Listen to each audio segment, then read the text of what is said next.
Welcome to the Spiritual Unity Radio Network, a station dedicated to the concept that all manifestations of the divine are equally valid. Join Reverend Terry Power HP, Robin McKean, and all the hosts for programming covering a wide range of spiritual topics, right here on Blog Talk Radio.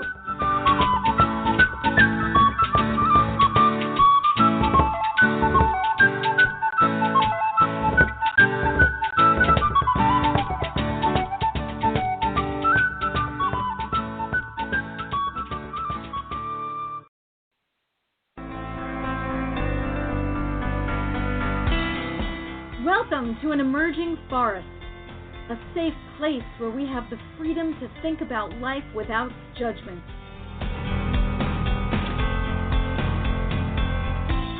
We take a look at society, we examine it, and we allow for the possibility of something new, something different.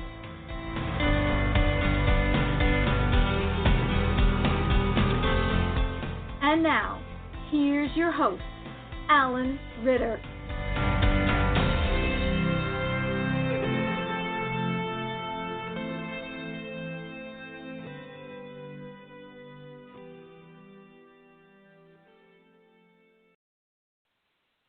Welcome, everyone, to another Sunday night at 9 p.m. and another exciting episode of An Emerging Forest. And after 3 weeks with guests, it's just me again. But this week, I've had a pretty good amount of activity on my Instagram channel, and I've promoted an event which is basically talking about wholesale produce. So on this first show of November 2019, the 3rd of November, we're going to talk about wholesale produce. And right away, I already have one caller. Hopefully there's other people out there listening. The number to call if you are not satisfied with listening online, the number to call to actually listen on your phone or to talk is 646-564-9714.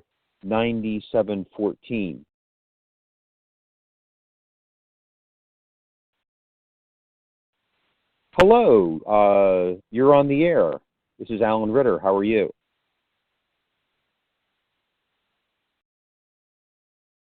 Hi, 619 area code. Oh, hello. Hi, how are you? Pretty good. Excited to hear what you have to say on this podcast. Okay, so you just want to listen? So I have like a planned thing to say. Do you want me to check back with you after what I have planned and see if you have some questions? Sure. Thanks. Okay, I will put you back on hold, but I will get back to you after I get done saying what I wanted to say. Awesome. All right, talk to you in a little while. Wow. Awesome. Yes, folks, I usually don't get callers. So this program is called Wholesale Produce 101, and I have a prepared introduction, which I'm going to talk through, and then we'll see where we go from there. First, I don't want to jump right into wholesale produce. What I want to jump right into is I want to talk about making choices about what produce you eat. And in the context of what produce you eat, the produce that you grow, however you grow it, wherever you are, the produce that you grow yourself is the best produce. It's from my limited experience and even my small garden in back of where I'm living right now, gives me better quality product than is available from the commercial agricultural system. The reason that is because the commercial agricultural system sprays all their product. So if it's organic, there's a list that you can research called the National List of Compounds that are allowed to be sprayed on crops, and conventional crops have their own list of pesticides and fungicides and herbicides. So what I want to do first is I want to put the entire where do you get your produce question in a much larger context than, hey, we're just going to go find a wholesaler for you. I want you to know that the first choice for you to get your produce is growing sprouts in your window, growing a window box, making use of any square footage of ground that you have that can yield, doing container gardening, doing anything like that. That product is going to be better if you don't spray it. If you actually have living soil, it's going to be better for you than most of commercial agriculture, all the large farms. It's going to be better than that. So that's the first place to grow your produce. The second place to get your produce from is to support local farmers, but talk to them. Do they spray? Do they only spray if there's a need? What did they spray with? So don't just go to the farmer's market and see an organic sign and assume that they don't spray. Because many farmers, and I've talked to them, they have a sign that says they're certified organic, but they still spray because they're allowed to spray with certain compounds and still call their crops organic. I understand that this is a letdown for some people who think that organic means no pesticides. Organic, in some cases, means no pesticides. I've worked on farms just north of Princeton, New Jersey, where they were certified organic and they also did not spray. Some of their crops were decimated by pest problems of various types, but the farmer basically said, okay, I'm doing it this way, but for large concerns, they can't have that liability of losing the crop. So they're allowed to spray and still call it organic, so they do. So after you've tried to get as much of your produce as you can and can afford from growing it yourself, and of course seasonally, from growing it yourself, and next from getting it locally, then the third choice is to find it at a grocery store, and that's the point at which many of you are, where you have found your groceries at the grocery store and it costs too much. But what I wanted to do with this first part is to make sure you've gone to as much trouble as you can to supply yourself with what is nutritionally better for you, which is your own what you grow yourself and what you can find locally that is a better nutritional value for you. A, it won't have traveled all those miles. B, you'll find out that, well, you know yours is not sprayed. You'll find out you'll find out which local farmers don't spray. And frankly, my kale does not look perfect. It does have some insect damage on the leaves.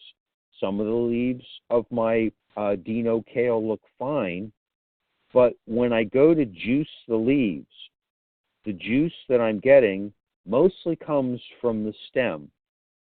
Now there are some phytochemicals and some green nutritional fractions or parts that do come from the leaf, and you need a certain portion of the leaf for that to get that nutrition. But most of the juice comes out of the stem, so you're still going to get a good bit of juice.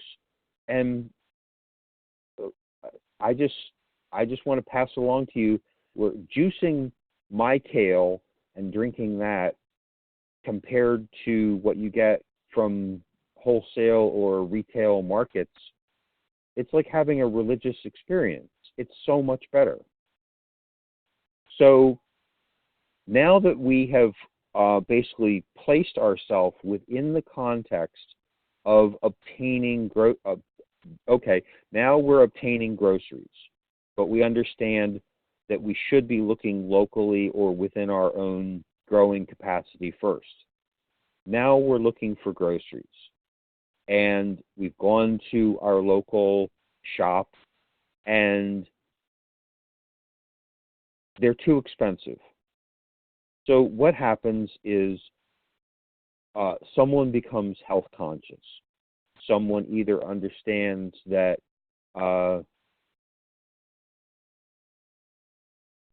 someone either has an illness, or they become enamored of eating, for instance, a raw vegan diet, and they're going to their local store. I mean, autobiographically, my own story was I really fell in love with eating raw vegan. It made me feel amazing. It still makes me feel amazing. But going to my local retailer was chewing my bank account up. It wasn't viable to me. So I found an alternative. I asked every person that I ran into, hey, how can I solve this problem? Until somebody helped me and said, I think I know something, and they came back in a few days and said, hey, why don't we go take a tour of the Philadelphia Regional Produce Market? So that was in December of 2010, and I've been shopping at the wholesale suppliers at that market and attached to that market ever since. So it's almost been, it's been essentially 9 years of doing that for me.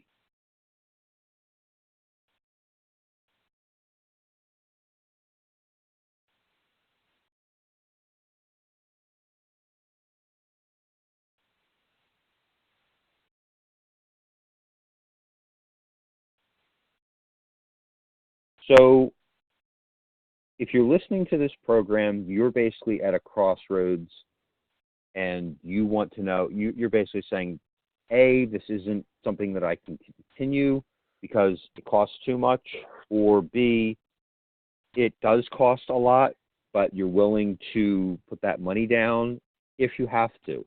But it's a lot, and you want to know if you can do better.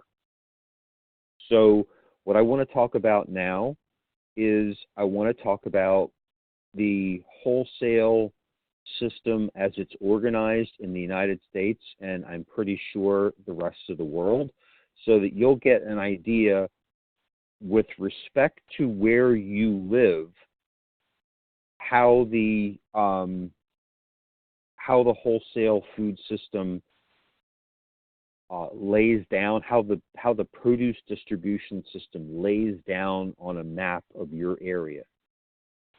So pretty much like you'd think, the wholesale system is made up of terminals, and those terminals are in major ports and cities. And then as you get into smaller areas, there's smaller wholesalers and depots in many areas, and then even smaller areas which still have stores and whatnot. I'm not talking about completely rural areas. Those stores and the restaurants that are in that area are supplied by a wholesaler that delivers to that area. So they don't have a depot there. What they have is delivery trucks that come every so often.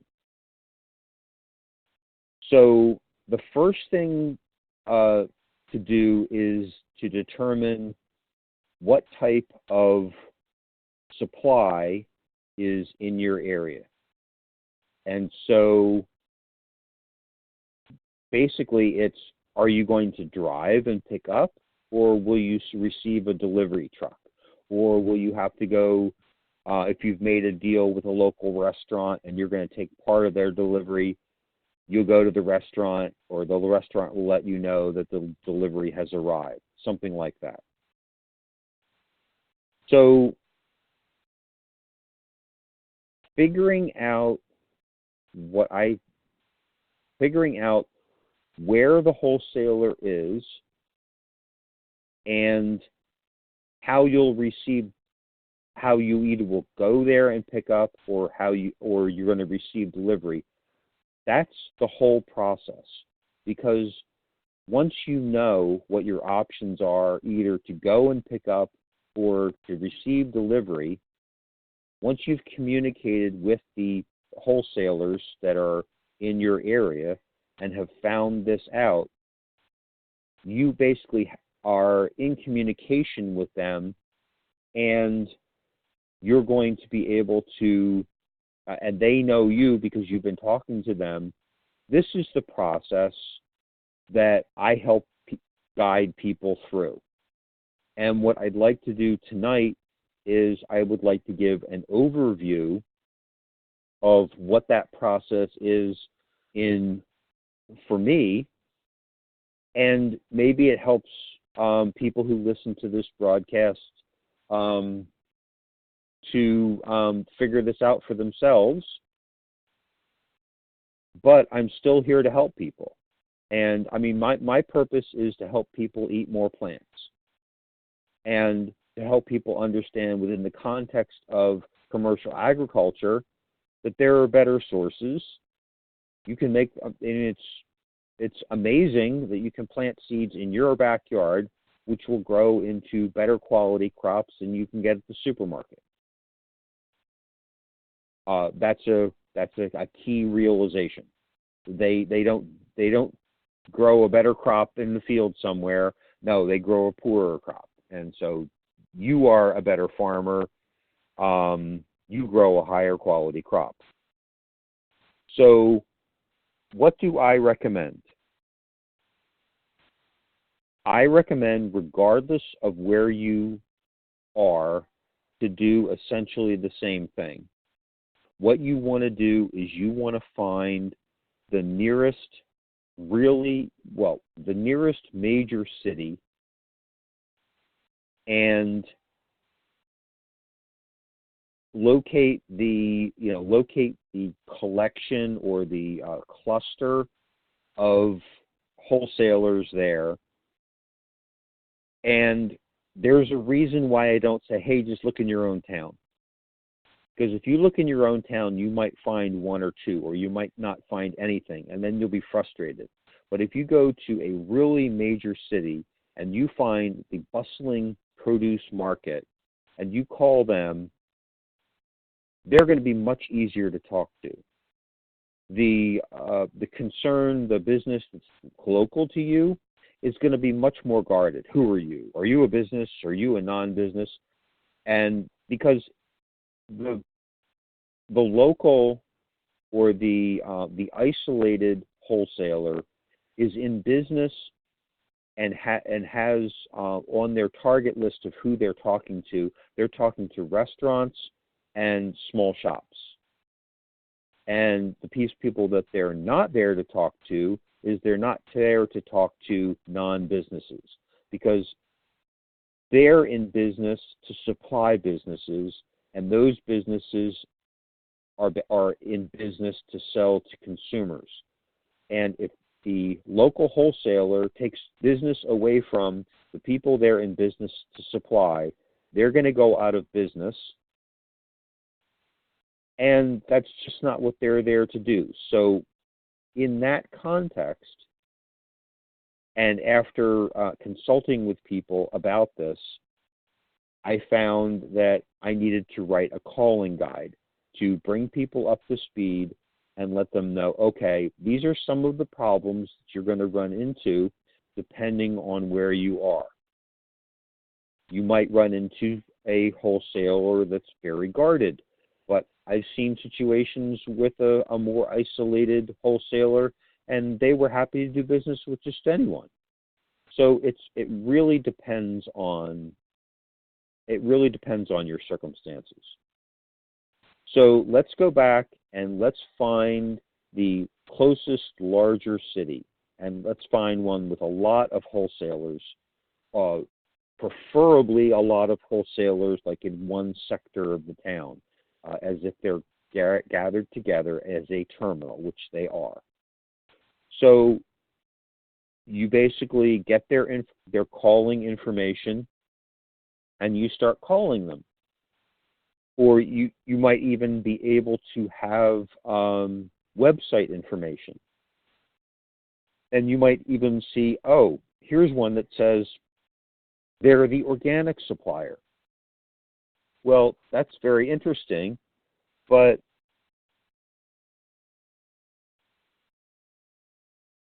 here's a reason why you shouldn't ignore. Now, if you see an organic supplier and you call them up and you get their price list and it's someplace and it's very, very much a fit for you, you might not need to go through all of what I'm going to tell you. But over time, I've gotten a lot of good deals on organics by going to other wholesalers than my main supplier. And I'm going to tell you why, so that I paint more of a complete picture. Because I sort of backed into the knowledge that I had. I sort of got a supplier that was doing what I wanted to do, which was sell organics. And then over time, I've rubbed up against other suppliers and done business with other suppliers and learned how they get their organics and learned, how just basically where the good deals are, and that I don't have to buy organics all the time if I get a good enough deal, or I get a good enough deal on something that my customers are interested in. So let's say in Philadelphia, a truck comes into Philadelphia and it's got a load of produce, and it goes to the store that it's going to offload on. And for some reason, part or most of that shipment gets rejected. The store won't take it because a semi full of produce can be $250,000 or more. So the load does not stay on that truck and turn around and go all the way back to its point of origin. In such a case, each store or each supplier has a deal with the local wholesaler in the town where that delivery is taking place. And they call them up and they say, we have a load of such and such. We're willing to sell it to you. It got rejected at this store. We want to dump it with you. And they do a deal. The wholesaler says, okay, I want such and such an amount of that action.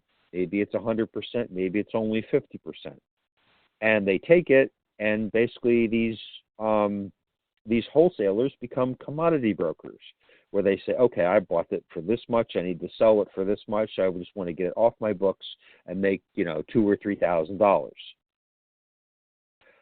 This is where you run into suppliers that would not normally carry organics having organics. And this is the major reason why you don't want to overlook a relationship with anyone who will talk to you on the phone and wants to have a relationship, because they might know, hey, so and so is interested in organics, and they might get some, and they might shoot you an email saying, hey, we have this and it's like some of the deals that you've seen me have.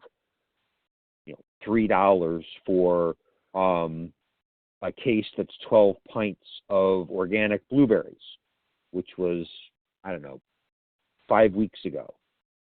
And I have a certain number of mouths, as in club members, to eat that stuff.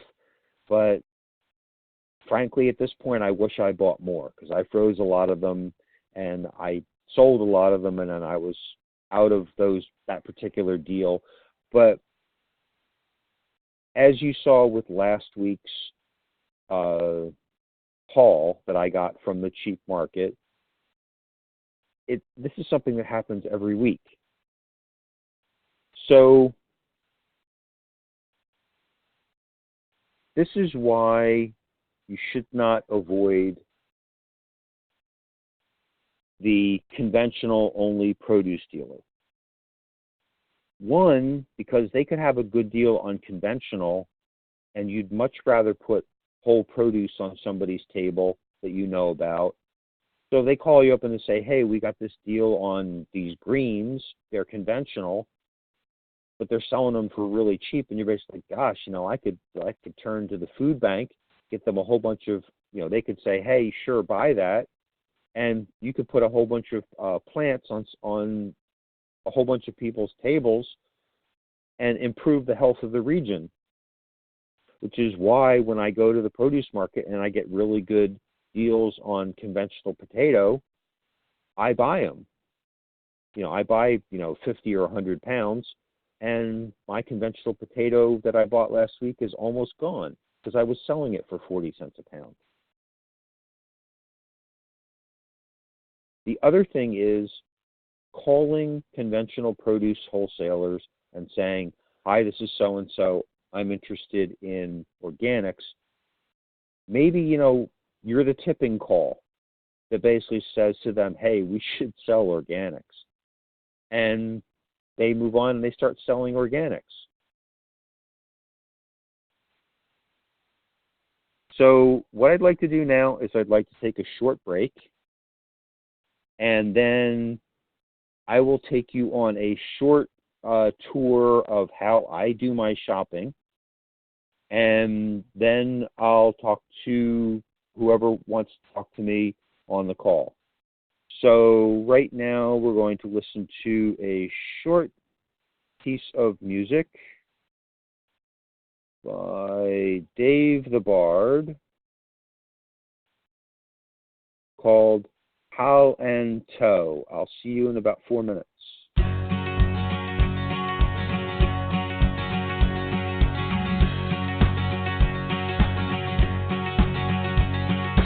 Take no scorn to wear the horn.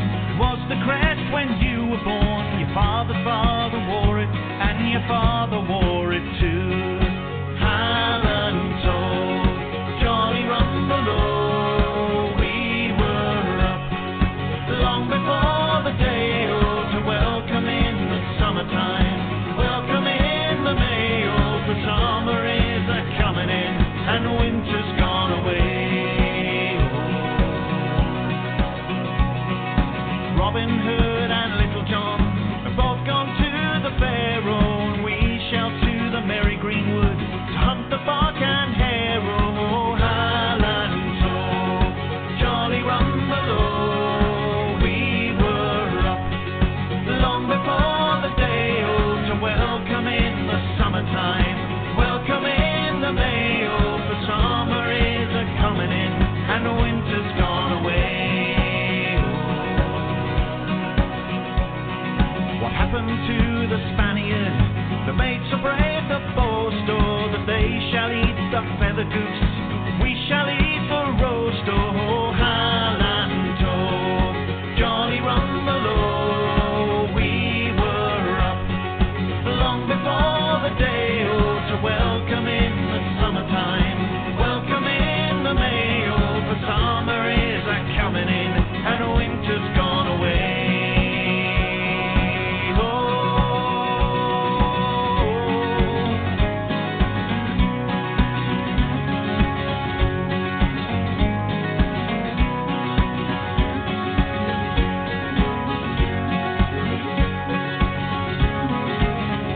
tune in to International Pagan Radio. You can hear your favorite artists such as Dave the Bard, Tuatha Dea, Spiral Rhythm, S.J. Tucker, Murphy's Midnight Rounders, and many, many more. Join us for exciting shows like Ask a Witch and Storytime with Rook as well. www.internationalpaganradio.com on the net or on TuneIn Radio on your mobile devices. Join us on Facebook and Twitter too.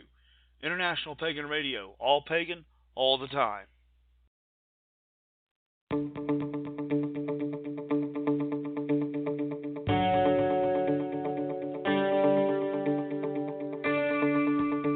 Welcome back to An Emerging Forest on the Spiritual Unity Radio Network. We hope everyone was able to stretch their legs and get a drink. And now, back to Alan.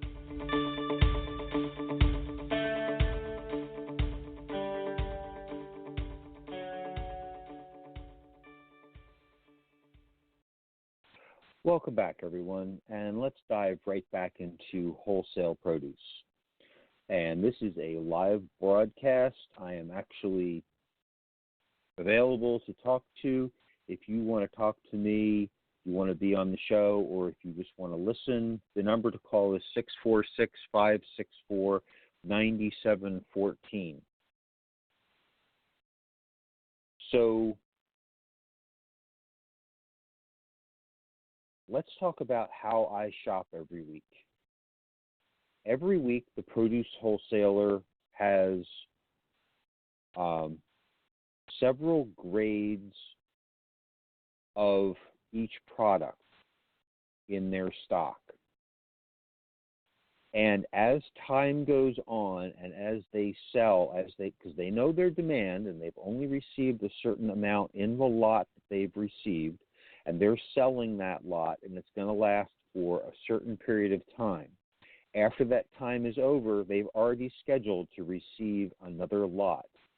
So let's say they're selling sweet potatoes, and they've gotten like 10 tons of sweet potatoes for a 2-week period. As they get close to the end or closer to the end of that 2-week period, if they've taken too much sweet potato on and the demand is less than they thought it was going to be, they start discounting that sweet potato because they're going to get more in.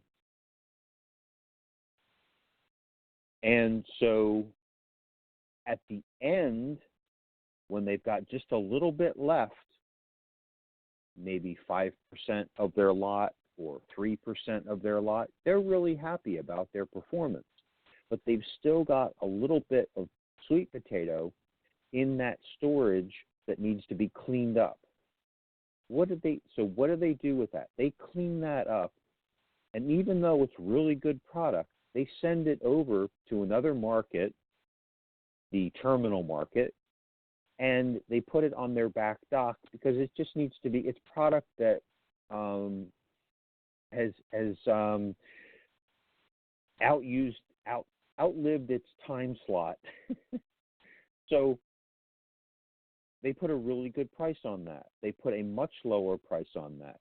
So let's say that, here's an example. 40 pounds of organic sweet potato costs around $1 a pound. So it's usually around $36 a pound, $36 for 40-pound case, which is 90 cents a pound. Now compare that to the grocery store. The grocery store usually wants to be somewhere between $2.50 or $3 a pound.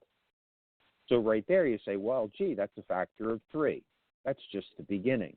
So during the time period between when they first got that sweet potato lot and now, they've been discounting part of it because maybe they inspected it and some of it wasn't the best. So they put instead of a price of $36, maybe they already discounted a portion of that lot and put it at $24 or $20, and they've been selling what they call seconds or lesser quality sweet potato, or maybe there's a size problem. The ones that are the right size and the right color exactly.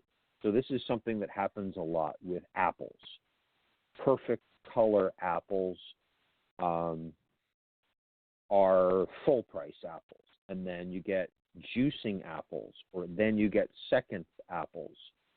So even talking to the wholesaler directly, you can get a case of Gala apples for $48 or $50 for 38 pounds, which is the standard size for a box of apples. But then they'll say, hey, we got these second apples too.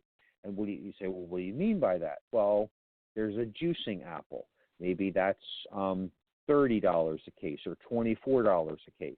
And then there's a seconds apple, which might be in the range of $18 a case. So if you're willing to go look at these other cases, now when you get to the wholesaler, you don't have to buy these things. You inspect it, you don't like it, there's too many rotten ones in there, or it just doesn't look right, or they've got too many dings on them for your purpose. A lot of my customers feed them to their family, and their kids won't take them unless they're in really good shape. So you got to know, who you're selling them to or what you're using them for. But let's just think about what I said. You can buy apples for maybe $1.25 a pound, so 38-pound box. But you can buy them for maybe $1.25 a pound. In the grocery store, they want $2.99 for those. That's number one grade. I'm talking an equal grade of produce. But right away, that case, which might have cost you $50, you can, if you are able to use the product that they're going to sell you as a juicing grade apple, and I've bought plenty of juicing grade apples in my time, and they look very nice. They might be a little bit different in size. They might be a little bit not perfect in color, or they might have an asymmetry to their shape, but they're $24 for a box. So you're spending 66 cents instead of $1.25. You've got to factor another factor of 50%. Now, at the end of them trying to sell them as number one or juicing or number two grade, and they've only got a few left, they put the final discount price on them, and they send them over to another market, and they're sold there for really cheap. Now, sweet potatoes tend to go for around $4 or $5 at the cheap market per box. Apples tend to go from between $5 to $10. But you can look on my Instagram account. My Instagram account is at Two Produce Club. And you can see me buying, last week I bought case of 18 celery heart sleeves for, I think they were $4 for the case.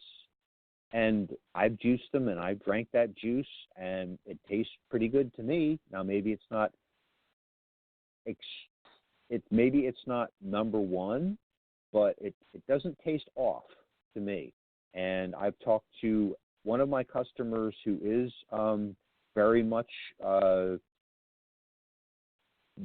likes and has been buying from me number one celery, and she didn't buy number one celery. She bought it, and I said, well, how was it for you? And she said, it's very nice. It's got a good color. There isn't any off taste to it at all. So how do I shop? Now that you have a context of what the prices are, I go to the Philadelphia Regional Produce Market, which is at 6700 Essington Avenue, very early in the morning, because that's when the best dealers are available. I used to go at 2 o'clock in the morning when they were just offloading all the specials, but I go at 6 o'clock or 7 o'clock now, because I don't have a car, and people have to help me get there. So I do the best I can. So I go there, and I shop, the first place that I go is Procacci Brothers Regionals, Procacci Brothers Sales Corporation, who's helped me all these years. I can't say enough good things about Procacci Brothers Sales Corporation. They're wonderful. I go there first because they are the supplier of organics in the Philadelphia area. They have the full line of organics. I go there first. I go out back of their place to the dock. I look at stuff that they have super discounted. I put that on my cart. And then I go out in front and I see what pallets of stuff that they have that's super discounted, and I put more stuff on my cart. And then I go talk to my sales contact, and I get a slip written up, and I pay for it, and I go put it in my car. That's the first part. The second part is that I go back inside because I know 6 or 7 locations that I want to look through the rest of the market, because sometimes they have organics. But in general, I'm looking for deals. I'm looking for deals on organic or sometimes conventional. So I hope you have looked at my Instagram account, and you've seen what I can buy for what you can buy for $3 or $5. Every time I go, I walk out and I have this huge grin on my face. It never gets old. It never gets old. I mean, this last week I bought 18-pound cases of red and green grapes for $3. I bought cases of cauliflower. Did I buy cauliflower? No, I didn't buy cauliflower. I bought cucumbers, cases of between 22 and 24 pounds of organic cucumbers for $3. I published my receipt, so but what you get is you don't get the consistent, you don't get a consistent A, B, C, D from the gambling market, because they don't know what they're going to clean up. So how I shop and I see what from my list of demands I can get for cheap, but I'm always looking at quality, because my reputation is I bring back quality. I don't put, rotting food. I mean, it's no bargain if I bring you back something you can't use or something that you're not pleased to put on your table to feed to your family. And if I look at it and I say, would I want to eat that? Would I be pleased to put that out as a professional product? I'd say, yes, I'm pleased to put that out there. That's the only time I buy it. So the stuff that I buy is very, very good quality. Then, once I know what I've taken off my general demand list at the cheapest price, I shop at the discount wholesale level and see what I can take off at the seconds or juice grade level, and then and only then do I buy number one.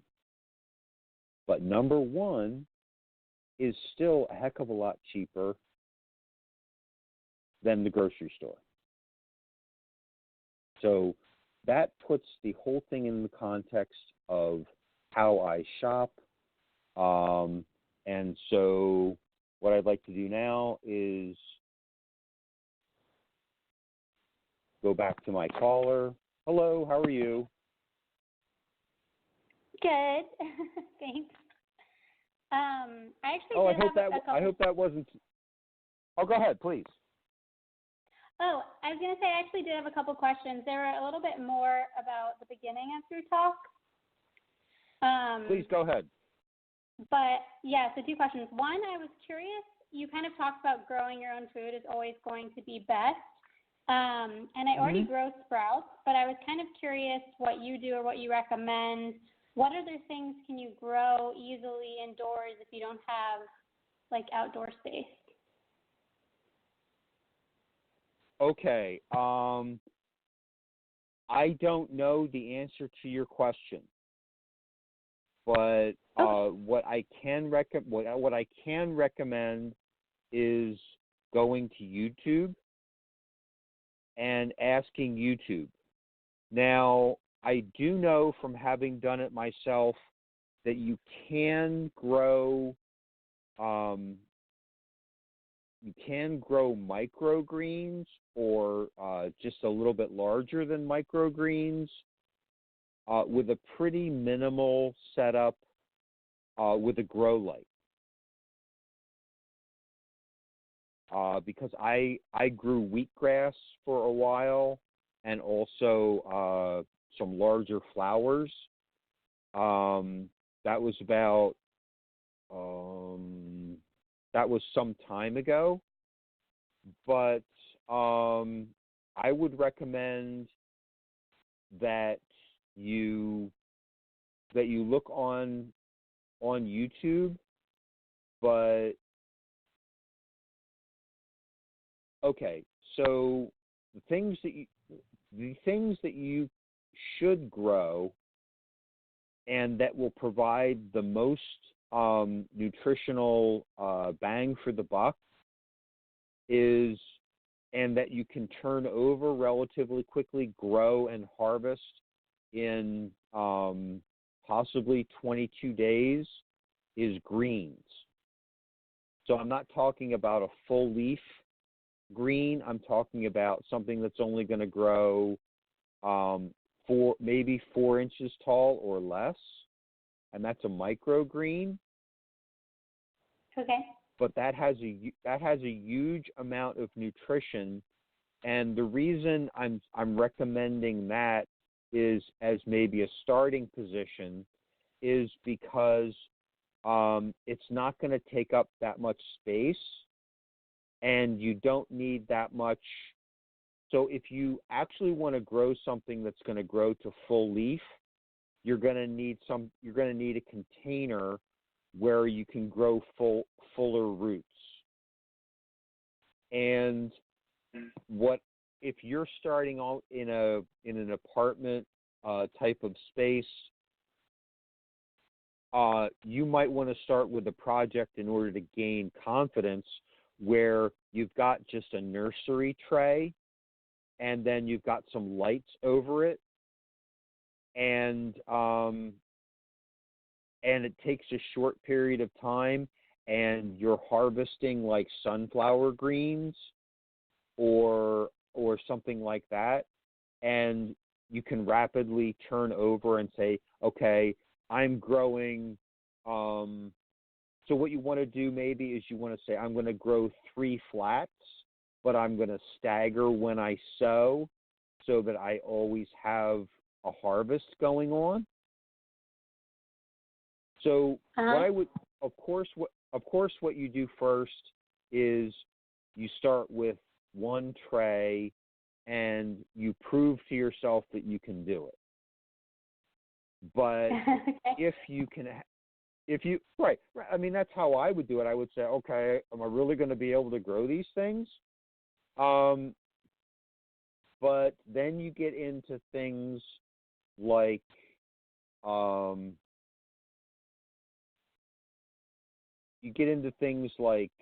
not buying too much light for what you're growing, or you might put, like I wound up putting sheets on the side of my growing area so that the light would actually bounce off the sheets and come back onto the plants instead of it just flying off somewhere useless in the basement that I was growing in. Mhm. Okay, you keep going because you have the questions. Oh, okay. Another question I had is you were talking about how organic doesn't necessarily mean unsprayed. Yes. And I was just curious, when you're investigating that, is there something specific you do, or you just ask and then you take their word for it? Because I just feel like sometimes, like when you go to organic farmers and you ask them, they say, oh, no, we're organic, we don't spray. And then I've said to them before, like, oh, even the things that are okay under the organic label, and they were like, oh, yeah, we spray. So I was just kind of curious if you have a method or you just kind of trust their word or. Okay, so what I do is when I'm talking to farmers, I listen for them. So I basically say, how do you grow your plants? Do you use any pesticides or fungicides?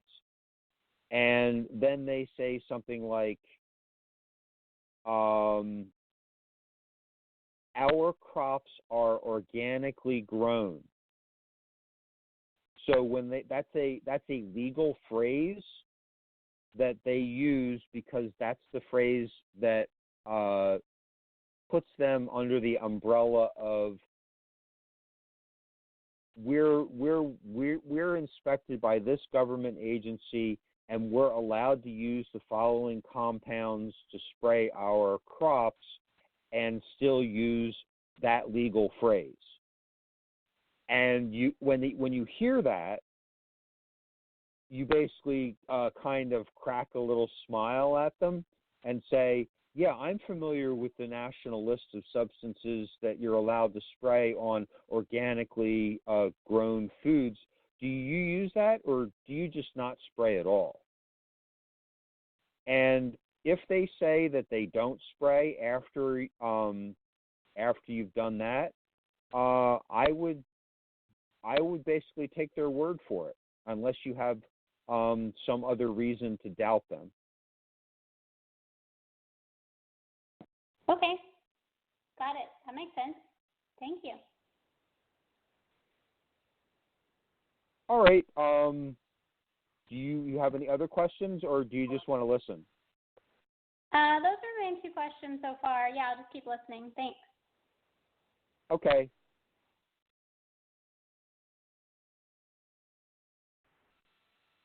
Hi, caller in the 805 area code. Do you want to be on the air? Sure.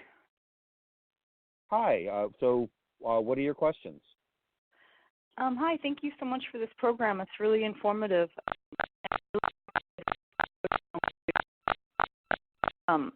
But my question is for someone who is is eating for their health.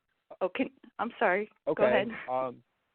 Go ahead. I'm having a little bit of problems with reception, but that's okay. Go ahead. Okay. Sorry about that. So for someone who's in not an area it's not a big city, we would have to travel a couple hours to get there, probably to LA, maybe 3 hours. And okay. And I'm not really established with a network of other folks here in my city that would be interested in co-oping the veggies with me. So how do I establish a group of individuals like-minded who would be interested in, perhaps going in with me? Because I'm eating this way for my health, and my health can't really afford. So we'd have to split up the driving and all that. And okay. I'm just wondering if you have any advice there. So on the Los Angeles market has some really good YouTube videos that were done giving tours of the Los Angeles market. Those videos were done by a man named John Kohler, JOHNKOHLER. He's a very well-known raw vegan. He too is eating for his health, and he has a channel called Growing Your Greens, and most of what he eats he grows. So he is someone whose videos you should watch about the Los Angeles market. If you're gonna going to the Los Angeles market is something that John does, even though he does have to drive 3 hours one way to get there. But what I would recommend is I would recommend sending me an email. My email address is ritter ALAN88 @gmail.com. Also,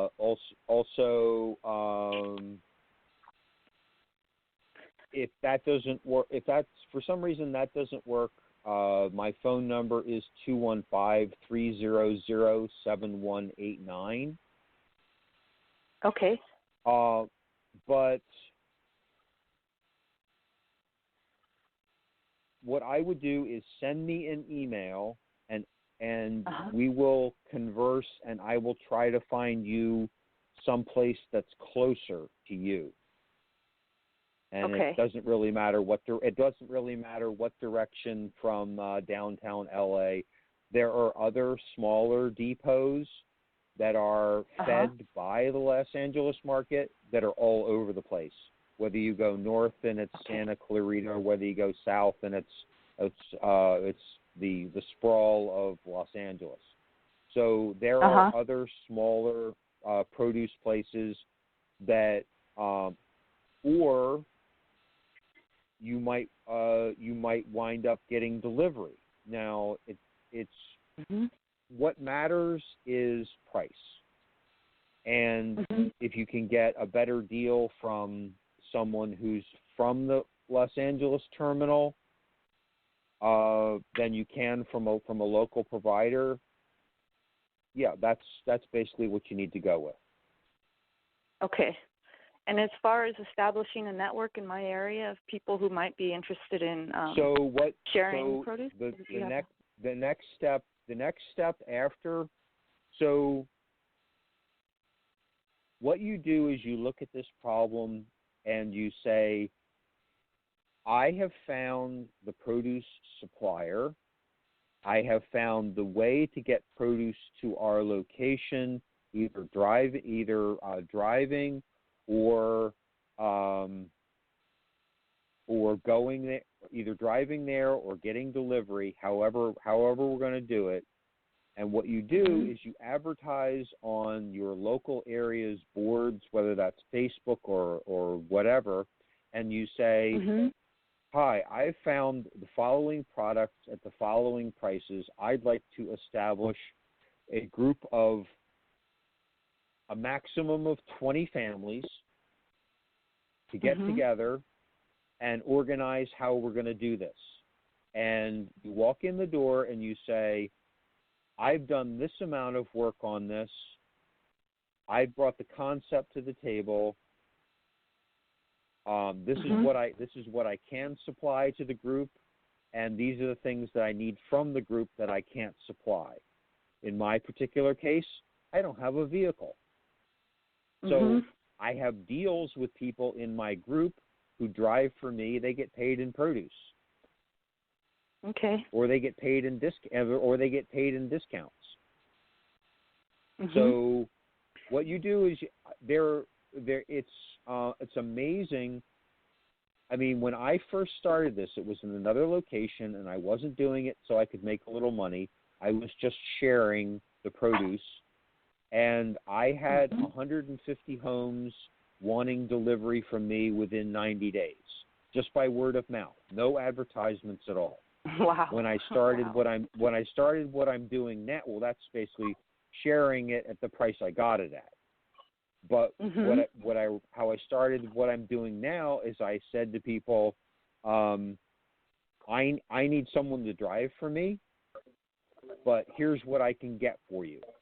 And I've had to actually increase my prices, and the people in my group have told me, you need to increase your prices. Because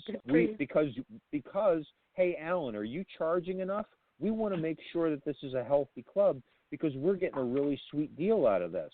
We want to make sure you're charging enough so that you're going to be able to pay your rent. Yeah. So good. So what I also want you and I want everyone else to understand who's listening to this now or is listening to this going down the line, you can always reach out to me. I'm not going anywhere. I will always be here. I started a produce club in the southern New Jersey, just across the river from Philadelphia area. I want other people. One of my students also started one in Levittown. She had to move, so it's not there anymore. There are others who are starting and haven't gotten to the point where they're doing a produce club yet. But this is something that I think is a very interesting idea, and it's also a way to get really good produce for a half, a third, a fifth, a tenth, basically free. Wow. So I think it's because basically when I go to the cheapest market and I buy a case for $4 that was $50. I just look at that and say, I'm paying a nickel for this apple, and that's pretty close to free. Awesome. Well, thank you so much. I really appreciate all your support and help and willingness to be there for us. And paving the path in front of us. Thank you.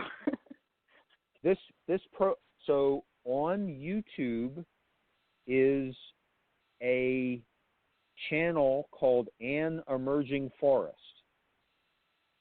This a video with a picture on the front of it, but with this audio stream, will be posted there within the next few days. So This is all recorded, and this entire conversation will be up for people to reference, and I'll be posting it on my Instagram account so that people will know where it is. Thank you so much. Bye now. Thank you. Keep in touch, and have a great night. Okay. Thank you. Will do. Bye-bye. Bye-bye.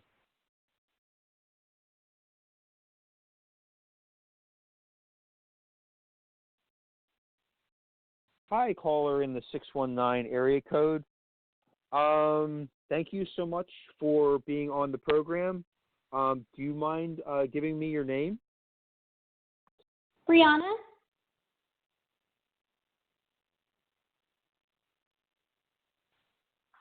So thank you so much for calling.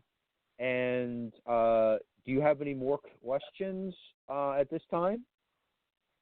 No, I just wanted to second what the other person said. Thank you so much for everything that you're doing for this community of people eating plants and trying to heal, and helping us figure out better, cheaper ways to do it to make it more feasible.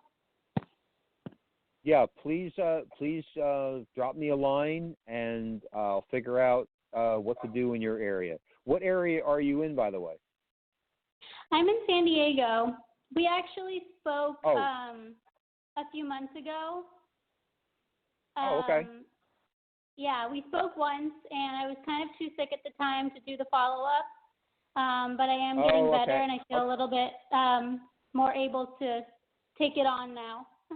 So this is like a resurgence of my energy for this. Sure. If you want to shoot me another email, we can basically take up that quest to figure out what's going on in San Diego.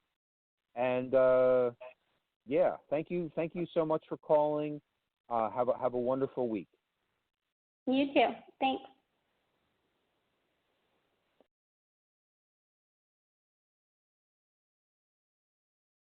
Thank you, everyone. My name is Alan Ritter. If you want to reach out to me, my phone is 215-300-7189. Leave me a voicemail. I get a lot of nuisance calls, health insurance and stuff. And I mostly don't answer odd phone numbers that I don't really recognize. So it's much better to email me at ritter alan88@gmail.com. This program will be posted on my YouTube channel within a couple days. Thank you, everyone, thank you to my callers, and have a great night, and engage. What's in front of you is what you should be doing. And what's in front of you sometimes isn't what society says, hey, you should be doing this big thing that's going to earn you so much money. And I've actually lowered my liabilities rent-wise and all costs-wise, because this is what I should be doing, and I'll live like I need to live. Thanks so much. Have a great week.